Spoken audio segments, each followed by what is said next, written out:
दोस्तों स्वागत है आपका हेल्थ नॉलेज इंडिया पे। और हमारे साथ ऐसी शख्सियत मौजूद है जिन्होंने सपना है कि हर घर में अपना डॉक्टर हो। सर, आपका एक स्लोगन हमारे चैनल पे बहुत फेमस है कि हर घर अपना डॉक्टर हो, हर बंदा अपना इलाज खुद कर सके। सबसे पहले तो आपका हमारे चैनल पर स्वागत है। नमस्कार सर। सर, एक चीज है, बहुत सारे लाखों लोगों को आप लूट से तो बचा चुके हैं, लेकिन मुझे भी लग रहा है कहीं ना कहीं आपको भी मुश्किल हो रही है, क्योंकि भारत बहुत बड़ी पॉपुलेशन का देश है। आपको भी मुश्किल हो रही है कि हर घर तक पहुंचना। एक डिजिटली एक ऐसा माध्यम है जिससे आप बता सकते हैं कि आप कैसे लूट और ठगी से बच सकते हैं। सर, एक हाल फिलहाल में एक पेशेंट आया था, उसने बोला कि पहले मुझे 2 से 2.5 साल दवाई खिलाई, मैंने अपना मकान था 10-12 लाख का वो बेचा, उसके बाद मुझे बोल दिया कि अब आपकी किडनी ट्रांसप्लांट होगी। सर, सबसे पहले ये तो बता दीजिए सर, 1000 बेड का आपने हॉस्पिटल बनाया इतना बड़ा, और एनसीआर में आना भी आसान है। सर, किस तरह आप इलाज करते हैं कि बंदा लूट से बच सके? देखो, हम लोग क्या करते हैं, सबसे पहले हम व्यक्ति की बीमारी समझते हैं वो क्या है, फिर हम समझते हैं क्यों है, हम कारण साथ ढूंढते हैं। तो जब हम कारण साथ ढूंढ लेते हैं तो हम दोनों पे एक साथ काम करते हैं, बीमारी पर भी और कारण पर भी। जैसे आपने टॉपिक उठाया किडनी फेल। किडनी फेल में मार्केट में चल क्या रहा है, किसी का भी क्रिएटिनिन 2 हो जाए, 2.5 हो जाए, 3 हो जाए, 5 हो जाए, उसको बोल दिया था आपकी किडनी फेल हो गई। सर, मैं अभी ये सुन भी रहा था, आपने बोल ही दिया कि वो आपके एक सेशन में बात कर ही रहे थे, आप भी बात करते कि ये कोई पैमाना नहीं है। हाँ, अगर आपको सच में किडनी का टेस्ट कराना है तो DTPA स्कैन करवाओ पहली बात तो, कि किडनी सच में कितने % काम कर रही है।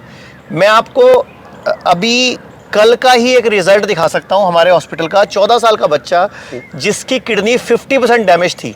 मैं चाहूंगा मैं आपको PDF दे दूंगा, आप स्क्रीन पे बड़ा करके दिखा देना। ठीक है सर। आप स्क्रीन पर देखना, एक बच्चा है असम का, 14 साल का, इसकी किडनी 50% डैमेज थी और इसको डॉक्टरों ने बोल दिया था कि थोड़े दिन में इसका डायलिसिस शुरू हो जाएगा और ट्रांसप्लांट की नौबत आ गई।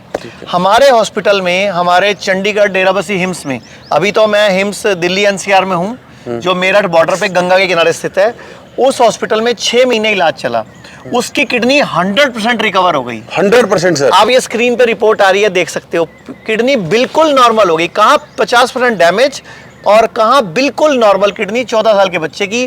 तो मुझे बताओ ये सब क्या था? एलोपैथी में नहीं बताया जाता कि किडनी खुद रिवाइव कर सकती है, रीजनरेट कर सकती है, खुद को ग्रो कर सकती है।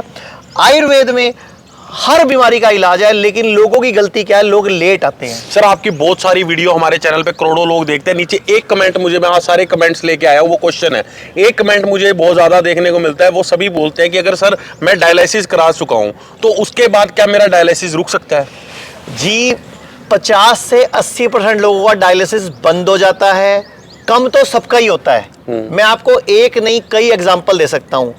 उदयपुर के सांसद है अर्जुन लाल मीणा, मैं MP का नाम इसलिए दे रहा हूँ क्योंकि मेंबर ऑफ पार्लियामेंट के बारे में मैं झूठ नहीं बोल सकता। वो 8 महीने हमारे हॉस्पिटल में आए थे, 8 महीने पहले, और उनके 2 डायलिसिस चल रहे थे। आज 8 महीने, वो सिर्फ 10 दिन लगाए गए हैं, अभी दोबारा आए नहीं है, अभी वो पूरा दोबारा आ नहीं पा रहे अपनी व्यस्तता के कारण। कभी संसद सत्र है, कभी कोई और काम है, उनको बुलाया हुआ है, आने वाले हैं। आप सोचो, 8 महीने से उनका डायलिसिस जो हफ्ते में 2 चल रहा था वो 1 हो चुका है। 8 महीने से 1 डायलिसिस चल रहा है। अब मैं MP के बारे में तो झूठ नहीं बोल सकता। अब मैं आपको एक और एग्जांपल देता हूं। भारती सिंह वाला शायद, भारती सिंह जो कॉमेडियन है, उनकी वीडियो मैं चाहूंगा आप अपने चैनल पे पोस्ट कर देना। जरूर करेंगे सर। भारती सिंह की मम्मी को डॉक्टरों ने डायलिसिस बता दिया था और ट्रांसप्लांट बता दिया था। उनका फिस्टुला बनने की तैयारी थी, पूरी तैयारी के साथ उन्होंने हॉस्पिटल में बोल दिया कि फिस्टुला बनेगा, और वो टेबल पे लेट भी गई। बाई चांस भारती को कहीं से हमारे बारे में पता चला। भारती का मुझे फोन आया कि मम्मी को तो अभी 2 घंटे बाद हॉस्पिटल में फिस्टुला बनाएंगे और उसके टेस्ट वेस्ट चल रहे हैं मम्मी के, और 20 गोलियां चल रही हैं, तो कैसे लाऊं? मैंने कहा मम्मी को बोलो कि मम्मी को ना उबाक के आ रहे हैं। मैंने बोला थोड़ी सी वहाँ ड्रामा करो, उबाक के आ रहे हैं, उल्टी आ रही है, वहां से निकलो। अच्छा। सर, मतलब चलो सर, पेशेंट को ठीक करना है। आज भारती की मम्मी को 1.5 महीना हो गया हमारे हॉस्पिटल से, कल ही छुट्टी लेके गई हैं वो। 1 अप्रैल को कल वो छुट्टी ले गई हैं। मेरे पास वीडियो है, मैं आपको शेयर कर दूंगा। भारती की मम्मी का क्रिएटिनिन 10.5 था, जो अभी 5.5 आ गया। सारी सूजन खत्म हो गई, खारिश खत्म हो गई, उल्टी खत्म हो गई, उबाका खत्म हो गया। पहले वो चल नहीं पा रही थी, झुक के चल रही थी, उनको सांस फूल रहा था, अब वो सारे सिम्टम चले गए हैं। और उनकी किडनी हमने टेस्ट करवाई थी, 10% काम कर रही थी। 3 महीने बाद हम दोबारा कराएंगे, आपके सामने आएगा किडनी कितने %। इम्प्रूव हुई है। सर एक चीज है, लोग बहुत अच्छे से जानना चाहते हैं कि जैसे किसी की किडनी फेल हो चुकी है, उसके सबसे गंभीर सिम्टम क्या रहते हैं कि फेल हो चुकी है अब तो? पैरों में सूजन, हाथों में सूजन, चेहरे पे सूजन। एक तो सूजन आएगी बॉडी में, चलने में, काम करने में सांस फूलेगा, कुछ भी खाने के बाद उल्टी की फीलिंग आएगी, कुछ भी खाने के बाद उनको अनईजी होगा, पूरी बॉडी में कहीं पे खारिश आ सकती है, खाली क्रिएटिनिन बढ़ना, पोटेशियम, यूरिया के लेवल को बिगड़ना हम नहीं मानते सिम्टम्स। हम कहते हैं बॉडी को फिजिकल सिम्टम भी आने चाहिए। आप रिपोर्ट देख के डायलिसिस मत कराया करो, सिम्टम देख के डायलिसिस कराओ। और हम जो टब बताते हैं घर में 40 डिग्री टेम्परेचर पानी के टब में बैठना, वो हर किडनी पेशेंट को घर पे लगाना ही लगाना है। कुछ दिन हमारे हॉस्पिटल में लगाओ, चाहे लखनऊ में लगाओ, लखनऊ हमारा 100 बेड का हॉस्पिटल है, 100 बेड। नवी मुंबई वाला हमारा 150 बेड का हॉस्पिटल है, दिल्ली चंडीगढ़ जो डेराबस्सी में सबसे पुराना हॉस्पिटल है वो भी 100 बेड का है। अभी जहां आप खड़े हो दिल्ली एनसीआर जो मेरठ के बॉर्डर पे है, ये 1000 बेड का एशिया का सबसे बड़ा, एशिया का और सबसे भारत का सबसे सुंदर। आप इसकी पूरी वीडियो दिखा दीजिए, ये सबसे सुंदर भारत का हॉस्पिटल है। यानी कि यहाँ पे रह के गंगा की हवाएं आ रही हैं, आप देखो। सर आप आधा ठीक हो जाता है। सर मैं बात करूं स्वामी रामदेव जी की और उसके बाद आचार्य मनीष जी की, आप दो ऐसे नाम हैं जो मुझे लगता है कि एक बात पे लगे हुए हैं कि जब तक आप दोनों का जीवन रहेगा, आप जो ये बाजार है बंद कर दोगे, जो माफिया का बाजार है। लेकिन सर पहले हमें yoga capital of the world कहा जाता था, अब हमें diabetic capital of the world कहा जाता है, depression capital of the world कहा जाता है, kidney failure capital of the world कहा जाता है। सर ये तो एक तरह से हम पे तोहमत लगने लग गई है। एक और रह गया, हार्ट अटैक के भी मामले में पूरी दुनिया में भारत नंबर 1 पे है। अगर मैं बात करूं 2019 की, तो 2019 में पूरी दुनिया में 24 लाख लोगों की मौत हार्ट अटैक से हुई, जिसमें 17 लाख भारतीय थे। सर तो कारण क्या है इतना? कारण सूरज डूबने के बाद रात को शाही पनीर, मलाई कोफ्ते, कस्टर्ड, खीर, बर्गर खाए जा, मतलब पूरा हिंदुस्तान सिर्फ खा रहा है और खा रहा है। शादी में जा रहा है, 250 रुपये दे रहा है, 2000 का माल खा रहा है, 500 दे रहा है, 5000 का माल खा रहा है। मतलब बस खाना खाना खाना। हम भारतीयों को कोई फिजिकल लेबर है नहीं, एक्सरसाइज के लिए उठना नहीं, रात को 11-11, 12-12 बजे तो मोबाइल पे हम सोशल मीडिया पे लगे रहते हैं, पूरी बॉडी क्लॉक बिगाड़ दी। 2017 में एक नोबेल प्राइज स्टडी हुई थी जिसको सर्केडियन साइकिल बोला गया, सर्केडियन रिदम का बिगड़ना बोला गया।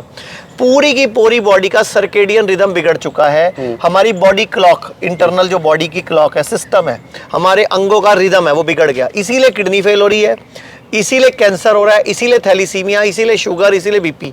हम हमारे हॉस्पिटल में क्या करते हैं, इस बॉडी क्लॉक को प्रकृति के साथ सेट करते हैं। दुनिया का कोई भी जानवर बताओ जो जंगल में रहता हो, वो किसी डॉक्टर के पास जाता है? सर एक चीज मैं, हाँ बिल्कुल सर, आपने मुझे भी एक बार कहा था, मैंने भी कुछ लोगों को कहा कि मनीष जी कहते हैं कि भाई जानवर कौन सा चप्पल पहनता है। मैं खुद नंगे पैर रहना शुरू कर दिया और मुझे भी सच में ज्यादा एनर्जी फील हुई है। आपकी बात बिल्कुल सच है। लेकिन एक चीज मैं आपको यहाँ रोकना चाहूंगा, आपके पीछे और स्वामी जी के पीछे IM में पड़ा रहता है। आपने देखा होगा बहुत सारी दवाइयां वो बाद में बंद कर देते हैं, कहते हैं इससे तो किडनी खराब हो रही थी, इससे लीवर खराब हो रहा था। 20 साल उस दवाई को बेचने के बाद कैसे पता चलता है कि इससे किडनी खराब हो रही थी? नहीं, ये एलोपैथी वालों की दवाइयां बंद होती हैं। हाँ वही मैं कह रहा हूँ। आप कोई भी रिसर्च ले लो, एलोपैथ वालों को पहले क्यों नहीं रिसर्च करते सर दवाई पे? सर रिसर्च करते हैं, लेकिन इतना बड़ा मेडिकल माफिया है, पैसा इतना ज्यादा है, मंत्रियों के लेवल पे, मिनिस्टर्स के लेवल पे, बड़े बड़े लेवल पे, अधिकारियों के लेवल पे वो पैसा बढ़ जाता है। उसके बाद दवाई बाजार में आ जाती है, 15 साल बाद पता लगता है दवाई के साइड इफेक्ट आ रहे हैं, किडनी फेल हो गया, तब तक वो अरबों खरबों रुपए कमा चुके होते हैं। सर यही तो माफिया है। अच्छा एक बात बताओ, पूरी दुनिया में 2 ही बड़े माफिया है, एक हथियारों का माफिया, दूसरा मेडिकल माफिया, जो दवाइयों का माफिया, फार्मा माफिया। ये 2 माफिया पूरी दुनिया को चला रहे हैं। तो ये हमें सोचना है कि इन माफियाओं से अपने आप को कैसे बचाना। तो एक ही तरीका है, दुनिया में एक ही व्यक्ति है जो आपको बचा सकता है। शीशा देखने में नजर आएगा, वो व्यक्ति आपको बचा सकता है। आप शीशा देखोगे, कौन नजर आएगा? सर अभी तो पीछे मैंने पूछा, आप शीशे मैं खुद नजर आएंगे। तो बस सर आप अपना डॉक्टर खुद बनो, मुझे नहीं अपने आप को पता बचाओ। था नरेंद्र मोदी जी ने वो मुहिम बाद में छेड़ी। आपकी बात चर्चा मैं पहले करूंगा। मैं आपके पास एक इंटरव्यू लेने आया था और आपने मोटे अनाज की बात करी थी और आपने कहा था कि 2023 में आचार्य मनीष सबको मोटे अनाज पे ले आएंगे और आधे भारत को मैं मोटा अनाज खिला दूंगा। उसके बाद आज 2 महीने पहले एक संसद का सत्र था, तो मोदी जी ने भी लंच रखा मोटे अनाज पे। शायद आप लोगों की कुछ चर्चा हुई हो, वो बातें आप बताते नहीं हो। सर मोटे अनाज की फिलॉसफी क्या है, ये बता दीजिए सर। देखो सर, जो गेहूं और चावल है वो इस देश का, इस दुनिया का सबसे बड़ा दुर्भाग्य है। जिसको आप रोज खा रहे हो। आप याद करो, आप पूरा साल कभी गेहूं नहीं खाया करते थे पहले अपने नहीं घरों खाते में। थे सर, पूरा महंगा साल प्रीमियम गेहूं- था, प्रीमियम प्रोडक्ट मतलब था। गेहूं क्या था, कभी सर्दियों में बाजरा, कभी मक्की, पूरे साल अब अलग अलग अनाज खाते थे। लेकिन आज क्या हो गया, ये हरित क्रांति के बाद पूरा साल पूरा देश, हम भारत गेहूं खाई जा रहा है, चावल खाई जा रहा है। गेहूं में 1% फाइबर है, चावल में 0.2% फाइबर है।